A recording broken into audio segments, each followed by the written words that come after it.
ఏమి సాగనీయకుండా నన్ను ప్రతిపక్ష ఎమ్మెల్యేని చూసినట్టు ప్రతిపక్ష ఎంపీని చూసినా నేను ఇట్లనే ఉన్నా, ఓపెన్ మైండ్తోనే ఉన్నా. నేను కోరేది ఒకటే, కేసీఆర్ గారి ఆరోగ్యాన్ని కాపాడండి రామన్న, పార్టీని కాపాడండి, పార్టీలో ఉన్న కార్యకర్తల్ని కాపాడండి, అందరు బాగుండేలాగా ప్రజా సమస్యలు తీసుకోండి. నాకు అంతకుమించి కావాల్సింది ఏం లేదు.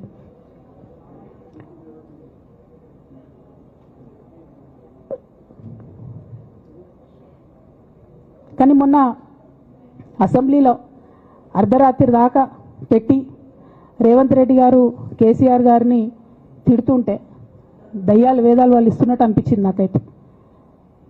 దానికి ఈయన హీరోలాగా ఎదుర్కొన్నాడు, ఈయన 6 అడుగుల బుల్లెట్ అని పార్టీ అంతా ట్వీట్ చేస్తే, మరి 6 అడుగుల బుల్లెట్ ఎవరికి గాయం చేస్తుంది? ఎండ్ ఆఫ్ ద డే ఇవాళ అయితే నన్ను గాయపరిచింది, రేపు రామన్నను గాయపరుస్తారో కేసీఆర్ని గాయపరుస్తారో.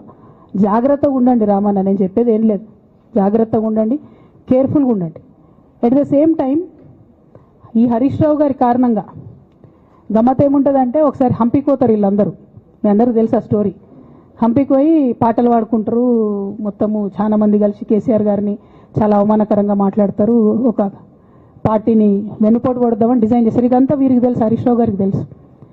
నేను ఆ రోజు సాక్ష్యం ఉన్న హరీష్ అన్న వచ్చి లిటరల్లీ రామన్న చేతులు పట్టుకొని, అరే మామయ్యకి ఎప్పుడు సింక్ ఆర్ సేల్, నేను మామయ్యతోనే ఉంటా అని చెప్పి అక్కడ మాట్లాడుకున్న వాళ్ళందరినీ పెద్దసారి దగ్గర అవుట్ చేసిండి. ఆ తర్వాత పర్యవసానంలో ఈటల రాజేంద్ర అన్న బయటికి వెళ్ళడం. ఈ మహానుభావుడు వల్ల జగ్గారెడ్డి దగ్గర నుంచి మొదలు పెడితే, చెరుకు శ్రీనివాసరెడ్డి ముత్యంరెడ్డి అన్న కొడుకు దగ్గర నుంచి మొదలు పెడితే, రఘునందన్ రావు గారు, మైనంపల్లి గారు, విజయశాంతి గారు, విజయరామారావు గారు, ఆయన పాత పెద్ద ఆయన ఉండే ఈటల రాజేందర్ గారు, వీళ్ళందరూ పార్టీలోకి వెళ్ళి పోయినారు కదా. పోలేదా? ఇవన్నీ హరీషన్న చేసినాయి కాదా? ఆనాడు దుబ్బాక ఉప ఎన్నిక ఎందుకు ఓడిపోయినాం? దుబ్బాక ప్రజలకు ఇప్పటికి కూడా గుర్తుంటుంది. వాళ్ళందరూ ఒకటే మాట చెప్తారు, ఈయన సిద్దిపేటకు తప్ప రూపాయి రానియాడు దుబ్బాకకు, ఈయన వచ్చి ప్రచారం చేసిండు కాబట్టి మేము ఓటేయాలని ఓపెన్గా చెప్పారు ఆనాడు ఎన్నికలలో. దానికి ఏం రాపించుకుంటాడు ఈయన పేపర్లల్లో? ఒంటరి పోరాటం చేసి ఓడిన హరీష్ రావు. అసలు ఓడిపోయిందే మీ వల్ల కదా. మీరు మీడియా మేనేజ్మెంట్లో సూపర్, అలా డౌట్ ఏం లేదు. రామన్న యూట్యూబ్ మేనేజ్ చేసి ఈయన మెయిన్ స్ట్రీమ్ మీడియా మేనేజ్ చేస్తాడు, అంతే, అంతకుమించి వేరే ఏం లేదు. నేను రామన్నని రిక్వెస్ట్ చేస్తున్నా, మీరు కూడా ఆ స్కిల్ నేర్చుకోండి అన్న. అట్లనే ఈటల రాజేందర్ గారు ఉప ఎన్నిక దగ్గరుండి హరీష్ అన్న గెలిపిలేదా అండి ఈటల రాజేందర్ని? ఆనాడు పీసీసీ అధ్యక్షుడిగా ఉండి రేవంత్ రెడ్డి గారు ఏమంటారు, కాంగ్రెస్ పార్టీ ఓడిపోతుంది ఇడా అని చెప్పి ఆయన ముందే డిక్లేర్ చేసిండు, ముందే చేతులు ఎత్తేసిండు. హరీష్ అన్న ఆడ పోయి కూర్చొని మరి ఈటల రాజేందర్ అన్నని గెలిపించొచ్చిండు. ఈ బంధం రేవంత్ రెడ్డి గారిది హరీష్ రావు గారిది అప్పటి నుంచి కొనసాగుతుంది, కొత్త బంధం ఏం కాదు ఇది. నేను కేసీఆర్ గారిని పెద్దల్ని రిక్వెస్ట్ చేసేది ఒకటే, ఈయన చేస్తున్న నక్క జిత్తుల్ని దయచేసి గమనించండి. ఇవాళ నేను బయట పోతా కావచ్చు, నాదేముంది, ఉద్యమంలోకి వెళ్ళి వచ్చినా మళ్ళీ ఉద్యమంలోకే పోతా, నాకు భయం ఏముంటుంది, నాకు ఎన్నడూ పదవుల మీద ఆశ లేదు.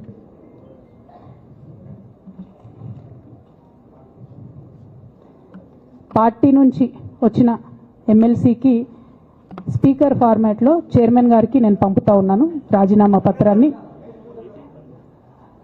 అట్లానే బీఆర్ఎస్ పార్టీ ప్రాథమిక సభ్యత్వానికి కూడా గౌరవ పెద్దలు కేసీఆర్ గారికి రాజీనామాను పంపుతా ఉన్నాను. దీన్ని మన రావుల చంద్రశేఖర్ రెడ్డి గారికి తెలంగాణ భవన్కి వారికి నేను పంపుతా ఉన్నాను. ఎందుకు ఇవి ఇప్పుడే చూపించినా అంటే, పదవుల మీద నాకు ఎప్పుడు ఆశ లేదు. మేము ఉద్యమంలోకి వచ్చింది ఎందుకంటే మా నాన్న ఒక్కరు ఇంత ఒంటరి పోరాటం చేస్తున్నారు, ఎంత వీలైతే అంత ఆయనకు మద్దతు ఇవ్వాలని వచ్చినాం. ఆనాడు మేము ఉద్యమంలోకి వచ్చినప్పుడు పార్టీ అధికారంలోకి వచ్చే ఆస్కారమే లేకుండే, తెలంగాణ వస్తుందో రాదే అనే అనుమానాలు అంతటా ఉండే. మేము ఉద్యమంలో కొట్లాటలో లాఠీ దెబ్బలు తినడం కోసం, జైల్లోకి పోవడం కోసం ఆనాడు వచ్చినాం ఉద్యమంలోకి. అధికారంలోకి వస్తామనుకొని రాలే. రామన్న అయినా నేనైనా కేవలం నాన్న కోసమే వచ్చినాం ఉద్యమంలోకి. అందుకే మా కుటుంబం మీద కుట్ర. ఈ కుట్రను గమనించమనే నేను మా కుటుంబాన్ని కోరుతా ఉన్నా. ఇక పెద్దసార్కు నీడలాగా సంతోష్ రావు గారు ఉంటారు. ఇక సంతోష్ రావు గారి గురించి 2 నిమిషాలు చెప్తా, అంత పెద్ద సీనున్న మనిషి కాదు కానీ చెప్పాలి. ఎందుకంటే కూరల ఉప్పు ఎట్లుంటుంది ఈయన అట్లా అన్నట్టు, ప్రతి దాంట్లో చెడగొట్టడానికి కొంచెం ఉండాలి కదా అట్లాంటి వాడు. కాబట్టి చెప్పక తప్పదు ఈయన గురించి. చెప్పులో రాయి చెవులో జోరిగా అంటాం కదా, అట్లాంటి టైపు. కాబట్టి ఖచ్చితంగా చెప్పాలి. విషయం ఏంటంటే, ఈయన ధనదాహం ఎట్లాంటిదంటే సంతోష్ రావు గారిది, రామన్న కాన్స్టిట్యున్సీ, కేటీఆర్ అన్న కాన్స్టిట్యున్సీ నేరెళ్లలో ఇసుకలారి గుద్ది ఒక దళిత బిడ్డ చనిపోతాడు. సరే, దాని మీద పాపం అక్కడ ఆ రోజు అందరు యాజిటేషన్ చేస్తే, ఈయన సంతాన అడ్వాంటేజ్ ఏంది, ఈడ కూర్చుంటాడు కదా సార్ దగ్గర, సీఎంఓలకి వెళ్ళి ఫోన్ చేసి అక్కడ ఉన్న పోలీసు వాళ్ళందరినీ ఒత్తిడి పెట్టి 7 దళిత బిడ్డల్ని కొట్టినరండి 3-4 సార్లు 3rd డిగ్రీ వేస్తే ఇలా 7 కుటుంబాలు కూడా వాళ్ళు ఎందుకు కూడా ఏ పని చేసుకోలేనటువంటి పరిస్థితులలో ఆ దళిత బిడ్డలు ఉన్నారు. అది మొత్తం రాజకీయంగా బ్లేమ్ అంతా రామన్న మీదకి వచ్చింది. ధనదాహమేమో సంతన్నది, నేరం చేసిందేమో సంతన్న, ఈడికెళ్ళి ఫోన్లు చేసి ఒత్తిడి చేసి కొట్టిపించిందేమో సంతన్న, చెడ్డ పేరేమో రామన్నకు వస్తుంది. ఈ ఎగ్జాంపుల్ చెప్పడం కోసమే నేను వీని గురించి చెప్తున్నా, వేరే ఏం లేదు. ఇక సరే టానిక్ వీనికు ఈ వీటిలో వచ్చిన కేసులు ఏమవుతాయి? రేవంత్ రెడ్డి గారు ఆర్భాటంగా ఒక అనౌన్స్మెంట్ చేస్తారు. నేను ఇంతకుముందు చెప్పిన కదా మ్యాచ్ ఫిక్సింగ్ ఎట్లుంటుందంటే 1 డే న్యూస్ అవుతుంది, టానిక్లో ఈయన మీద కేసు పెట్టిరని, 3వ రోజు పోలీసు వాళ్ళు ఎఫ్ఐఆర్ కొట్టేసారు. అది మీరు ఇంకా కనుక్కోండి. కాజ్ చేసేసారు, కేసు మూసేసారు. ఏం అండర్స్టాండింగ్ ఉంది ఎందుకు మూసేసారు? At the same time Harithaharam, తెలంగాణకు హరితహారం అని పెద్దలు కేసీఆర్ గారు పెద్ద కళతోని 230 కోట్లు అక్కడ గోబీ డెజర్ట్ల వాళ్ళు చెట్లు పెట్టి చైనాను కాపాడుకున్నారు. మనం అదే స్థాయిలో తెలంగాణను బాగు చేసుకోవాలని పెద్దసారి హరితహారం అని పెడితే ఈయన దానికి నకిలీ ప్రోగ్రామ్ గ్రీన్ ఇండియా ఛాలెంజ్ అని పెడతాడు. తెల్లారులేస్తే సినిమా వాళ్ళని తీసుకురావాలి, రోజు ఒక ఫోటో వేసుకోవాలి. దాని వెనుక ఉన్న కుట్ర ఏంటంటే జీవో అమెండ్మెంట్ అవుతుంది సంతోష్ గారి గురించి. ఆ ఫారెస్ట్లను 10% ఇన్కమ్ ఎవరన్నా ఇస్తే అమ్యూజ్మెంట్ పార్క్లకు ఇస్తారన్నట్టు. దానికోసం జీవో అమెండ్ అవుతుంది. దానికి ప్రభాస్ గారిని, చిరంజీవి గారిని, అనేక మంది సినిమా స్టార్లను మోసం చేసి వాళ్ళని తీసుకుపోయి వాళ్ళతో ఫోటోలకు పోజులు ఇప్పించి ఫారెస్ట్లను కొట్టేయాలని ప్లాన్ అయినది. ఇక ఈయనకి 2-3 మనుషులు ఉంటారు సంతనకి. ఆయన పోచంపల్లి శ్రీనివాస్ రెడ్డి అని ఎమ్మెల్యే. ఇది నాకు విషయం ఎవరు చెప్పారంటే మన పల్లరాజేశ్వరరెడ్డి అన్ననే చెప్పిండు. మీకు ఏమైనా డౌట్లు ఉంటే ఆయన అడగొచ్చు.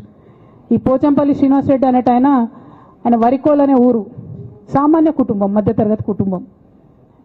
ఇవాళ అక్కడ ఆయన శ్రీమంతుడు అని పిలుస్తారు పోచంపల్లి శ్రీనివాసరెడ్డి గారిని. ఇక్కడ నాకు పల్లరాజేశ్వరరెడ్డి గారు చెప్పిన సమాచారం ప్రకారం మోకిల్లాలో మెగా శ్రీనివాసరెడ్డి, మెగా కంపెనీ ఉంది కదా, ఈ కాళేశ్వరంలో అవినీతి చేసిన మెగా కంపెనీ ప్లస్ పోచంపల్లి శ్రీనివాసరెడ్డి గారు కలిసి 750 కోట్ల విల్లా ప్రాజెక్ట్ చేస్తున్నారు మోకిల్లాల. ఏడికేళ్ళు వచ్చినాయి అవి? అవినీతి డబ్బులు కాదా? ఎట్లా వస్తాయి? ఎవరైనా who is this Pochampally Srinivasa Reddy? Santosh Rao classmate. అది తప్ప ఆయనకున్న అర్హత ఏం లేదు.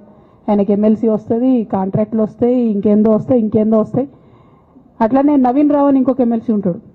ఆయన డైరెక్ట్గా మా ముఖం పట్టుకొని అందరం కూడా అంటాడు, నాకు ఎమ్మెల్సీ ఇచ్చింది కేసీఆర్ గారైనా నాకు దేవుడు సంతోషం అంటాడు ఆయన. నిన్న మొన్న వాళ్ళ ఫాదర్ని పట్టుకున్నారు పేకాటల. ఏమైంది కేసు?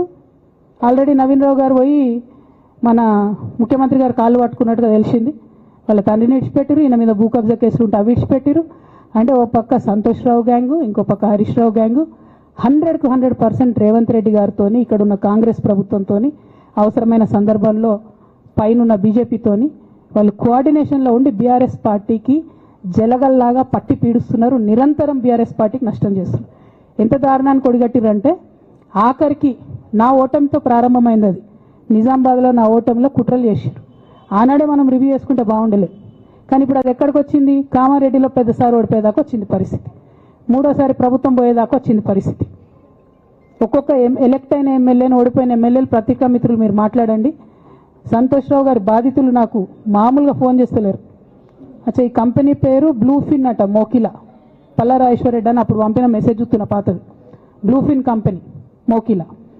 అయితే నేనేమంటున్నా అంటే ఇంత స్పష్టమైనటువంటి నేను ఇస్తున్నా, రేవంత్ రెడ్డి గారిని నేను ఛాలెంజ్ చేస్తున్నా. మరి ఎందుకు మీకు మీ ఏసీబీ వాళ్ళకు వీళ్ళ ఇండ్లు అడ్రస్లు దొరుకుతలేవా? ఏం అండర్స్టాండింగ్ ఎందుకు లేదు మీకు? లేకపోతే మీరు చర్యలు ఎందుకు తీసుకుంటలేరని నేను సూటిగా రేవంత్ రెడ్డి గారిని ప్రశ్నిస్తున్నా. ఇక తర్వాత వారు ఏం చేస్తారన్నది నాకు సంబంధం లేదు. ఇక నేను మాత్రం పర్టికులర్గా మళ్ళీ ఒకసారి నా బీఆర్ఎస్ పార్టీ కుటుంబ సభ్యులందరికీ, మా సొంత కుటుంబ సభ్యులకు కూడా రిక్వెస్ట్ చేస్తున్నది ఏంటంటే, నాకు 27 సంవత్సరాలు ఉన్నప్పుడు నేను రాజకీయాల్లోకి వచ్చిన, తెలంగాణ ఉద్యమం కోసం వచ్చిన. ఇవాళ నాకు 47 సంవత్సరాలు.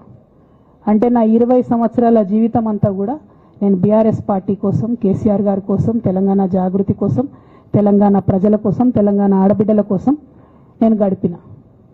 సడన్గా ఇవాళ నీకేం సంబంధం బీఆర్ఎస్తో అని, నువ్వెవరు అని చెప్పి సస్పెన్షన్ ఒకసారికి పంపిస్తే చాలా బాధాకరంగా ఉంది. పర్వాలేదు, అయినా నాకు ప్రజలు ఉన్నారు, నేను వాళ్ళ దగ్గర పోతా, వాళ్ళతో పాటు ఉంటా. కానీ బీఆర్ఎస్ పార్టీలో ఉన్న నాయకులకు, కార్యకర్తలకు రిక్వెస్ట్ చేస్తాను, సోషల్ మీడియాలో వచ్చే పిచ్చి పిచ్చి పట్టుకొని ప్రజాప్రతినిధులు ప్రెస్ మీట్ పెట్టింది నిన్న భవన్లో. నేను నిన్న మొన్నటి రోజు వాళ్ళ మీద ప్రెస్ మీట్ పెట్టినప్పుడు ఏమన్నా, కేసీఆర్ గారికి నష్టం చేసిన పార్టీ ఉంటే ఎంత పోతే ఎంత అన్న. సోషల్ మీడియాలో ఉన్న బీఆర్ఎస్ పార్టీ కొంతమంది దుర్మార్గులు ఉన్నారు, సోషల్ మీడియా వింగు చూసేటోళ్ళు. వాళ్ళ ముంగట విషయం కట్ చేసిరు, ఏది కేసీఆర్ గారికి నష్టం చేసిన అనే విషయం కట్ చేసి బీఆర్ఎస్ పార్టీ ఉంటెంత పోతెంత నేను అన్నా అని చెప్పి ప్రచారం చేస్తున్నారు. నాదే పార్టీ, బీఆర్ఎస్ పార్టీ. 20 ఏళ్ళు నేను కష్టపడ్డా. నేను తెలంగాణ జాగృతి పెట్టి ఇండిపెండెంట్గా పనిచేసినప్పుడు